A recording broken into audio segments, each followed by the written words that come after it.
Maranatha.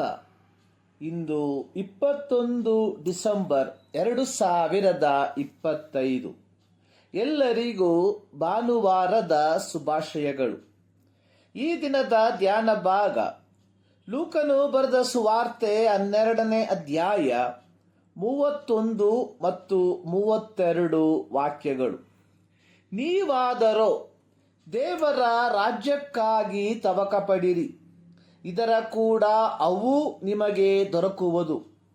ಚಿಕ್ಕ ಹಿಂಡೆ ಹೆದರಬೇಡ, ಆ ರಾಜ್ಯವನ್ನು ನಿಮಗೆ ದಯಪಾಲಿಸುವುದಕ್ಕೆ ನಿಮ್ಮ ತಂದೆಯು ಸಂತೋಷವುಳ್ಳವನಾಗಿದ್ದಾನೆ. ಯೇಸುವಿನ ಐಹಿಕ ಸೇವೆಯ ಕಾಲದಲ್ಲಿ ಒಬ್ಬನು ಯೇಸುವಿಗೆ, ಬೋಧಕನೇ, ತಂದೆಯ ಆಸ್ತಿಯನ್ನು ನನಗೆ ಪಾಲು ಮಾಡಿಕೊಡುವಂತೆ ನನ್ನ ಅಣ್ಣನಿಗೆ ಹೇಳು ಎಂದು ಕೇಳಿಕೊಂಡನು. ಯೇಸುಸ್ವಾಮಿಯು ಆ ವ್ಯಕ್ತಿಯ ಈ ಪ್ರಶ್ನೆಗೆ ಆಸ್ಪದವಾಗಿ ಒಂದು ಸಾಮ್ಯವನ್ನು ಹೇಳಿ, ಆ ಸಾಮ್ಯದ ಸಾರಾಂಶದಲ್ಲಿ ಹೇಳಿದ್ದು, ತನಗೋಸ್ಕರ ದ್ರವ್ಯವನ್ನಿಟ್ಟುಕೊಂಡು ದೇವರ ವಿಷಯಗಳಲ್ಲಿ ಐಶ್ವರ್ಯವಂತನಾಗದೇ ಇರುವವನು ಅವನಂತೆಯೇ ಇರುವನು.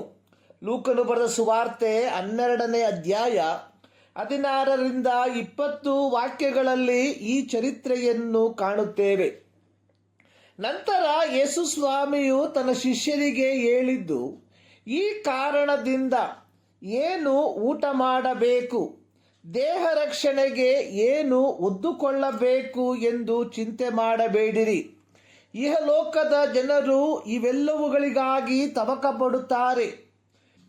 ಇವುಗಳು ನಿಮಗೆ ಅವಶ್ಯವೆಂದು ನಿಮ್ಮ ತಂದೆಗೆ ತಿಳಿದರೆ, ನೀವಾದರೂ ದೇವರ ರಾಜ್ಯಕ್ಕಾಗಿ ತವಕಪಡಿರಿ.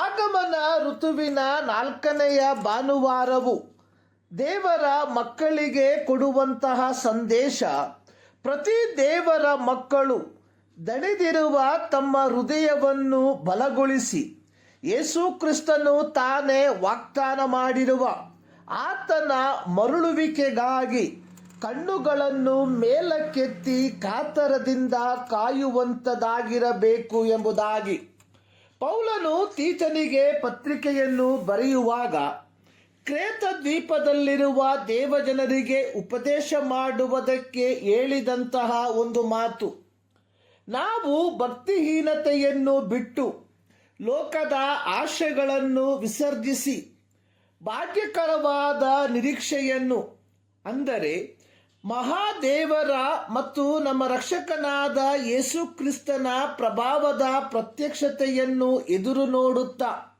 ಇಹಲೋಕದಲ್ಲಿ ಸ್ವಸ್ಥಚಿತ್ತರಾಗಿಯೂ ನೀತಿವಂತರಾಗಿಯೂ ಭಕ್ತಿಯುಳ್ಳವರಾಗಿಯೂ ಬದುಕಬೇಕೆಂಬುದಾಗಿ ಬೋಧಿಸು. ತೀತನಿಗೆ ಬರೆದ ಪತ್ರಿಕೆ 2ನೇ ಅಧ್ಯಾಯದ 13ನೇ ವಾಕ್ಯ.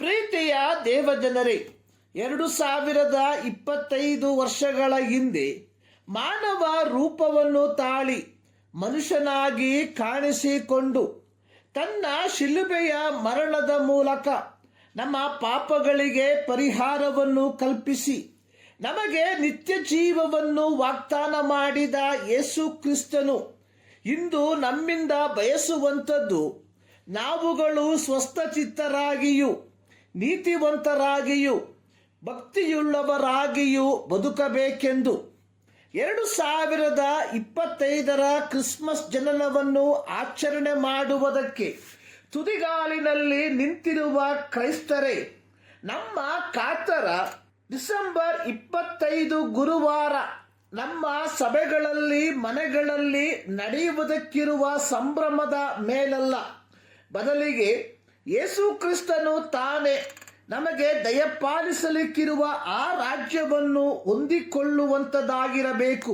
ಈ ನಿರೀಕ್ಷೆ, ಈ ಕಾತರತೆಯಿಲ್ಲದ ಆಚರಣೆಯು ಕೇವಲ ವ್ಯರ್ಥವಾಗಿದ್ದು ಯಾವ ಪ್ರಯೋಜನವೂ ಇರುವುದಿಲ್ಲ.